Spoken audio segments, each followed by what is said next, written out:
The transmission came through at precisely 3:47 hours, Galactic Standard Time. Admiral Vexthar of the Dominion's Third Fleet stared at his command display, his four eyes blinking in sequence as they always did when he encountered something that defied his considerable experience. The readings made no sense. They couldn't possibly be accurate. "Sensor Chief," he said, his voice carrying the calm authority expected of a flag officer who had commanded fleets for over 300 cycles. "Verify these readings. There must be an error in the calibration matrices." The Sensor Chief, a young officer named Kreleth who had been assigned to the flagship Eternal Conquest only recently, ran the diagnostics a third time. His scaled hands moved across the holographic interface with practiced precision, but his tail betrayed his nervousness, twitching against the deck plating. "Admiral, the readings are confirmed. The vessel emerging from the transit point is— I don't know how to describe it, sir.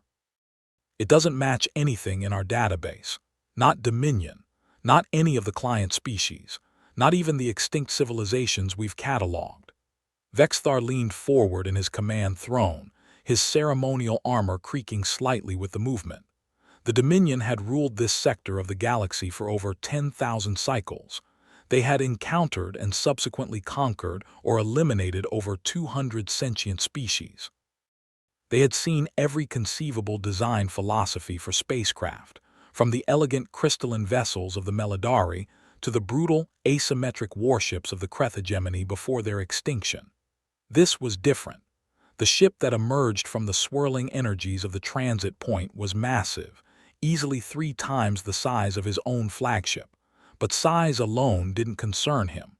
The Dominion had built larger vessels. What concerned him was the ship's configuration, or rather, its apparent lack of one. "It's ugly," muttered his tactical officer, a veteran named Drextel who had served with Vexthar for over 50 cycles. "Look at it. No symmetry, no elegance. It looks like they welded scrap metal together and called it a warship." Vexthar didn't respond immediately. He was studying the vessel with the intensity of a predator assessing potential prey. The tactical officer wasn't wrong about the aesthetics. The alien ship was blocky, angular, covered in what appeared to be ad hoc modifications and additions. Antennae and sensor arrays jutted out at odd angles. Hull plating showed obvious welds and patches. It looked like a vessel that had been built in pieces by different teams who had never communicated with each other. "Sir," the Sensor Chief said, his voice now carrying a note of alarm, "I'm reading power signatures from that vessel that shouldn't be possible. Their reactor output is—" "Admiral, if these readings are accurate, they're putting out more power than our entire fleet combined." "That's impossible," Drextel said flatly. "Our fleet consists of 47 combat vessels, including 3 dreadnoughts. No single ship can match that kind of power generation." "And yet," Vexthar said quietly, "the readings don't lie." The alien vessel had come to a stop approximately 50,000 kilometers from the transit point. It made no aggressive moves, deployed no weapons, and sent no communications. It simply hung there in space as if waiting. "Open a channel," Vexthar ordered. "Standard first contact protocols. Let's see who we're dealing with." The communications officer complied, broadcasting on all standard frequencies. For several minutes there was no response. Then, suddenly, every display on the bridge flickered as the alien vessel responded with a transmission of its own. The face that appeared on the main viewer was unlike anything Vexthar had ever seen. Soft, with no scales or protective plating. 2 eyes instead of 4. Hair on the top of the head, a strange biological feature that served no apparent protective purpose. The creature's skin was a pale pinkish color, and it wore a uniform of dark blue with various insignia and decorations. "This is Captain Daniel Morrison of the United Earth ship Relentless," the creature said. The translation matrix took a moment to parse the language, which was completely unknown to the Dominion's vast linguistic databases. "We come in peace, seeking diplomatic contact with the governing authority of this region of space." Vexthar studied the alien captain. The creature's voice was steady, its posture confident but not aggressive. Behind it, on what appeared to be a command bridge, other creatures of the same species moved about their duties. They seemed relaxed, unconcerned. as if encountering the most powerful military force in the known galaxy was a minor inconvenience. "I am Admiral Vexthar of the Dominion's Third Fleet," he responded, following the ancient protocols of first contact. "You have entered Dominion space without authorization. Identify your species and state your intentions." Captain Morrison smiled, an expression that showed small, flat teeth. "We are humans, Admiral, from a planet called Earth, in a system you probably don't have charted. As for our intentions, as I said, we're here to establish diplomatic relations. We've been exploring this region of space for several years now, and your Dominion keeps coming up in our conversations with other species. We thought it was time to introduce ourselves." "Other species," Drexel muttered. "What other species would speak to these?" "Humans." Vexthar held up a hand for silence. Something about this situation felt wrong. The alien captain was too calm, too confident. Either these humans were incredibly naive about the nature of the Dominion, or they knew something he didn't. "Captain Morrison," he said carefully, "you say you come in peace, yet you arrive in a warship of considerable size. The Dominion does not appreciate potential threats entering our territory." Morrison's smile didn't waver. "Admiral, I assure you, the Relentless is configured for exploration and diplomatic missions. She's not a warship by our standards." "Not a warship." Vexthar's voice carried a note of disbelief. "Your vessel is emitting power signatures that exceed our entire fleet. You carry weapons systems our sensors cannot fully analyze, and you claim it's not a warship." "That's correct," Morrison said simply. "The Relentless is a multi-role exploration cruiser. She's designed for long-range missions where we might encounter various situations, but she's not what we would call a dedicated combat vessel. Our actual warships are considerably more capable." The bridge of the Eternal Conquest fell silent. Vexthar felt a chill run through his body, a sensation he hadn't experienced since his youth when he had first faced combat as a junior officer. "You're bluffing," Drexel said, his voice harsh. "No species could build warships more powerful than that thing." Morrison turned his attention to the tactical officer. "I understand your skepticism. If I were in your position, I'd probably feel the same way, but I'm not bluffing, and I think you know that. Your sensors are reading our power output. You've seen our jump technology. Deep down, you know that what I'm telling you is true." Vexthar made a decision. "Captain Morrison, I propose we continue this discussion in person. Would you be willing to come aboard my vessel for a diplomatic meeting?" There was a brief pause, and Morrison glanced at something off-screen. When he turned back, he nodded. "I'd be happy to, Admiral. However, I'll need to bring a small security detail, standard protocol for our service." "Acceptable. I'll have my officers prepare a shuttle bay for your arrival." The transmission ended, and Vexthar turned to his staff. "Battle stations. All weapons charged but not armed. I want every sensor we have focused on that ship. And someone find me everything we have on any species matching the description of these humans." "Sir," the sensor chief said hesitantly, "we have nothing. They're not in any of our databases. They don't match any known species, living or extinct."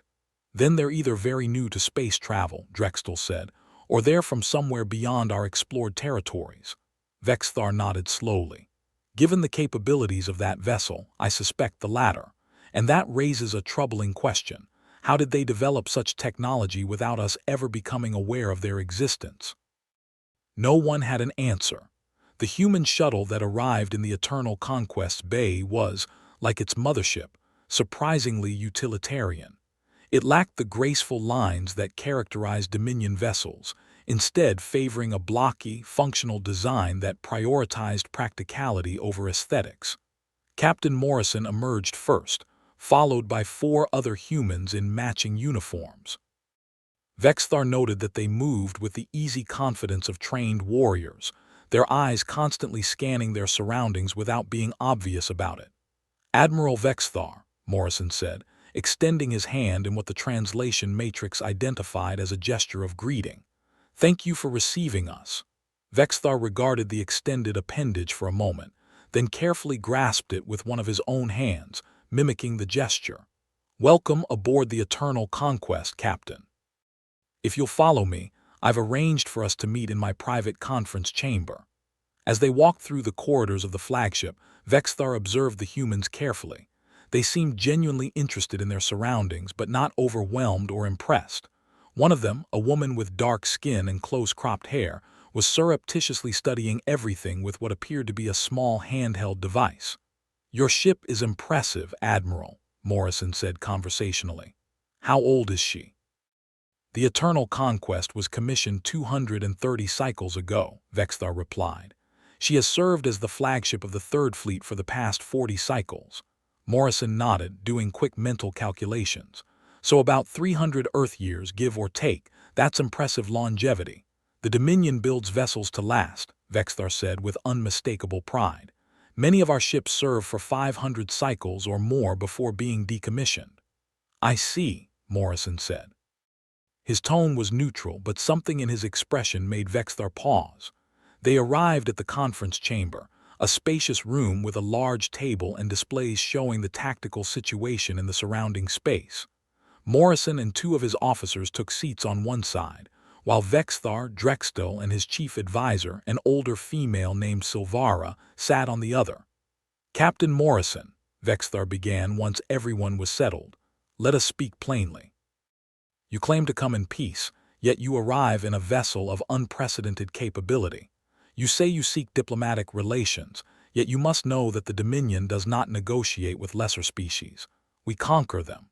Morrison's expression didn't change. "I appreciate your candor, Admiral. Let me be equally direct.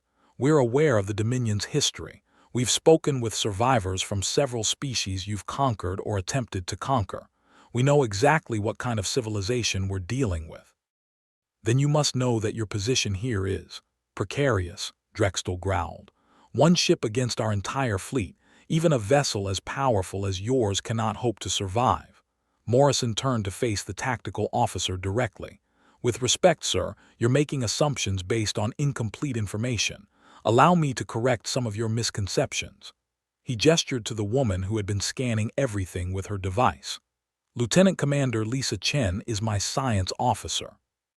"Lisa, would you mind sharing the information you've gathered?" Lisa stood, pulling up a holographic display from her device that interfaced seamlessly with the room systems. Vexthar made a note to have his technical staff investigate how she had accomplished that. "Admiral," Lisa began, "since arriving in this system, we've conducted a thorough analysis of your fleet. With your permission, I'd like to share some observations." Vexthar nodded, curious despite himself. "Your vessels use a form of fusion reactor for primary power generation," Lisa continued. "The design is efficient and reliable, but it's fundamentally limited by the constraints of plasma containment. Your weapon systems are primarily kinetic, with some directed energy capabilities. Your shields operate on a principle of projected force fields that deflect incoming fire." "You've described the basics of Dominion technology," Silvara said coolly. "This is not impressive." "I'm not finished," Lisa said. "Your reactor technology is approximately equivalent to what humanity was using about 400 years ago. Your weapon systems are similarly outdated, and your shields, well, to be blunt, they wouldn't stop a single shot from any of our point defense systems." The room fell silent. Vexthar felt his blood run cold. "You're lying," Drextel said, but his voice lacked conviction. "I'm a scientist," Lisa replied. "Lying would be counterproductive. The Relentless uses matter-antimatter reactors for primary power and quantum vacuum energy extraction for secondary systems. Our weapons include antimatter torpedoes, graviton beams, and what we call kinetic impactors, which accelerate projectiles to approximately 0.97 c.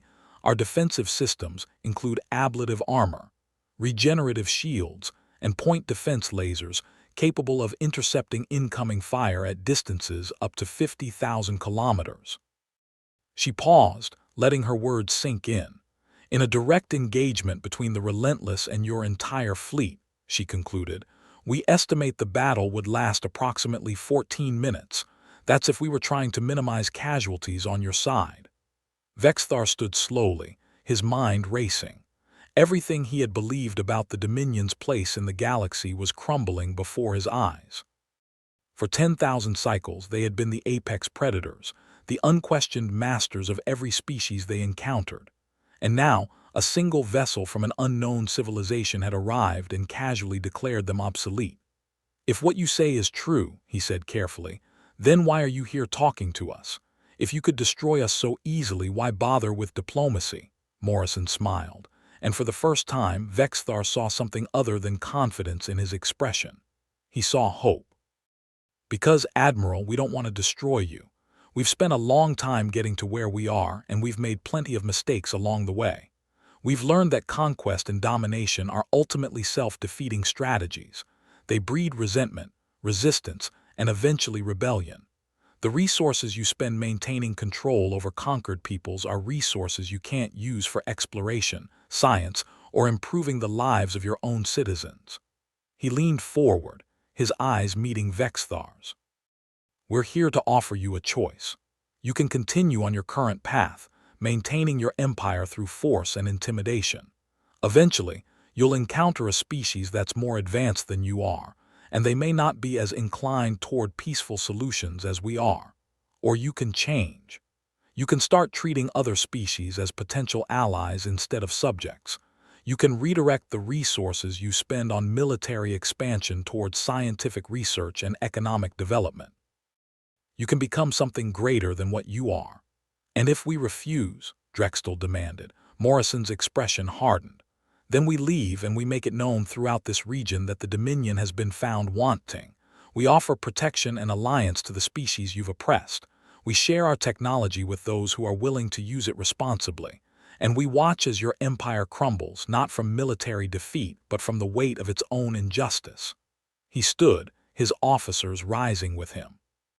Choice is yours, Admiral. We'll remain in this system for 72 of your standard hours. That should give you time to consult with your government and make a decision. If you choose to engage us militarily, he paused, his expression sad. We'll defend ourselves, but I sincerely hope it doesn't come to that. Vexthar watched as the humans departed, his mind in turmoil. Everything he had believed, everything he had fought for across 300 cycles of service, was being called into question. The Dominion's military might, which had seemed so invincible just hours ago, was revealed as nothing more than a child's toy compared to what this small, soft-skinned species could bring to bear. Admiral, Silvara said quietly, we must inform the Eternal Council. This is beyond our authority to decide. I know, Vexthar replied, but I fear their response will be predictable. The Eternal Council, supreme governing body of the Dominion, convened in emergency session within hours of receiving Vexthar's report. The 12 members, representing the most powerful clans and factions within Dominion society, listened to the Admiral's testimony with growing alarm. Impossible, declared Councillor Thexmer, the eldest and most conservative member of the body. These humans are obviously deceiving us. No species could develop such technology without our knowledge. They must be using some form of sensor manipulation to make their vessel appear more powerful than it actually is. With respect, Counselor, Vexthar replied, keeping his voice carefully neutral, I had my best technicians analyze the data. There is no evidence of sensor manipulation. The power readings are genuine. Then the sensors themselves must be malfunctioning, Thexmer insisted. It's the only logical explanation. The logical explanation, Counselor Kurovex interjected, is that there exist regions of the galaxy beyond our explored territories where species have developed independently of the Dominion's influence. We've always known this was theoretically possible. It appears theory has become reality. Kurovex was the youngest member of the Council and the most progressive. She had long argued for a more cooperative approach to interspecies relations, a position that had earned her the disdain of her more traditional colleagues. Even if we accept that these humans are as powerful as they claim, said Counselor Draxter, we cannot allow them to dictate terms to the Dominion. It would be seen as weakness. Our client species would begin to question our authority. Our client species already question our authority, Kurovex replied sharply. They simply lack the means to act on their discontent. If the humans are offering them protection and alliance, that situation will change rapidly. The debate continued for hours with no resolution in sight. Finally, High Counselor Vorneth, the nominal leader of the body, called for a vote. We have 3 options before us, he announced. First, We can accept the humans' offer of diplomatic relations and begin the process of reforming our society as they suggest. Second, we can reject their offer but avoid military confrontation, hoping they will leave and not return. Third, we can demonstrate the might of the Dominion by engaging and destroying this human vessel, proving that no species can threaten us with impunity. The vote was 7-5 in favor of the third option. Vexthar received the council's orders with a heavy heart. He had hoped, against all reason, that wisdom would prevail. Instead, pride and fear had triumphed, as they so often did in matters of statecraft. "Admiral," Captain Morrison said when Vexthar established communications with the Relentless, "I hope we wouldn't be having this conversation." "As did I, Captain, but the Council has made its decision. I am ordered to engage and destroy your vessel." Morrison nodded slowly. "I understand. You have your orders, but before we begin, there's something I want you to see." The main viewer changed, showing a star map. Points of light began appearing throughout the display, dozens, then hundreds, then thousands. "What you're seeing," Morrison said, "is a real-time display of human-controlled space. Each point represents a settled world or major installation. We have over 12,000 colonies, Admiral. Our combined population is approximately 900 billion, and we have a military fleet of approximately 40,000 combat vessels, not including support craft." Vexthar stared at the display, his mind struggling to process the numbers. The Dominion's entire military consisted of perhaps 5,000 vessels, spread across an empire of fewer than 1,000 worlds. "The Relentless is not alone," Morrison continued. "There are 17 other human vessels currently in Dominion space, conducting similar diplomatic missions. If you attack us, they will respond. And if they are attacked, more will come. You cannot win this war, Admiral. Not a matter of courage or determination, it's simple mathematics." "Then why tell me this?" Vexthar demanded. "Why not simply let us attack and crush us?" "Because I don't want anyone to die today," Morrison replied simply. "Not your people, not mine. War is a failure of imagination, Admiral. It's what happens when people can't conceive of any other way to resolve their differences. I believe you're better than that. I believe you can find a way to convince your council to reconsider." Vexthar was silent for a long moment, his thoughts racing. Finally, he made a decision that would change the course of galactic history. "Captain Morrison, I am transmitting this conversation to the Eternal Council in real time. They can see everything you've shown me. I am also transmitting it to every vessel in my fleet and to every Dominion world within communication range." Morrison's eyebrows rose in surprise. "That's not what I expected." "I have served the Dominion for 300 cycles," Vexthar said. "I have fought in more battles than I can remember. I have seen countless species fall before our might. But I have never seen anything like what you've shown me today. If I order my fleet to attack, we will all die. And for what? To prove that we're too stubborn to recognize when we've been outmatched." He turned to face the holographic representation of the Council, which had appeared on his secondary display. "Councilors, I refuse to execute your order. I will not lead my people to certain death in a war we cannot win. If you wish to remove me from command and find someone willing to carry out this folly, that is your prerogative, but I will not be that officer." The council erupted in chaos. Accusations of treason, cowardice, and madness flew across the chamber, but among the shouting, one voice cut through. "Silence!" Councillor Kurovex's voice rang out with unexpected authority. "Admiral Vexthar has shown more courage today than this council has shown in generations. He has chosen truth over pride, survival over destruction, and he is right. We cannot win this war." She turned to face her colleagues, her expression fierce. "Look at the data. Listen to what the humans are telling us. They're not demanding our surrender. They're not threatening to conquer us. They're offering us a chance to change, to become something better than we are, and we're too arrogant to even consider it." "The Dominion does not bow to lesser species," Thexmer snarled. "They're not a lesser species," Kurovex shouted back. "That's the point. They're more advanced than we are in every way that matters, and instead of using that advantage to destroy us, they're reaching out in friendship. When was the last time the Dominion showed such restraint?" The chamber fell silent. It was a question no one could answer. High Counselor Vornath spoke at last. "What would you have us do, Kurovex? Abandon everything we've built?" Admit to our client species that we've been lying to them for 10,000 cycles. Yes, Kurovex said simply. That's exactly what I would have us do. Not because the humans are forcing us to, but because it's the right thing to do. Because an empire built on fear and oppression is no empire at all. It's a prison, and we're as trapped as our subjects. She looked around the chamber, meeting the eyes of each counselor in turn. We have a choice. We can cling to our pride and watch everything we've built crumble around us, or we can embrace change and build something new, something that might actually last. The vote was called again. This time, it was 8-4 in favor of accepting the humans' offer of diplomatic relations. Captain Morrison watched the proceedings with a mixture of relief and satisfaction. Beside him, Lieutenant Commander Lisa had been monitoring communications from throughout Dominion space. "Captain," she said quietly, "the Admiral's transmission has been received across most of Dominion territory. There are reactions, good or bad, mostly good. Several client species are sending messages of gratitude, some are requesting direct contact with us, and," she hesitated, and several Dominion fleet commanders are sending private messages to Admiral Vexthar, pledging their support. It seems he's not the only one who was tired of the old ways. Morrison nodded slowly. "Change doesn't happen overnight, Lisa, but sometimes all it takes is one person willing to stand up and say, 'This is wrong.' Admiral Vexthar did that today. He risked everything, his career, his reputation, maybe even his life, to do what he knew was right." "Think it'll stick?" she asked. "I think it's got a chance, and that's more than they had yesterday."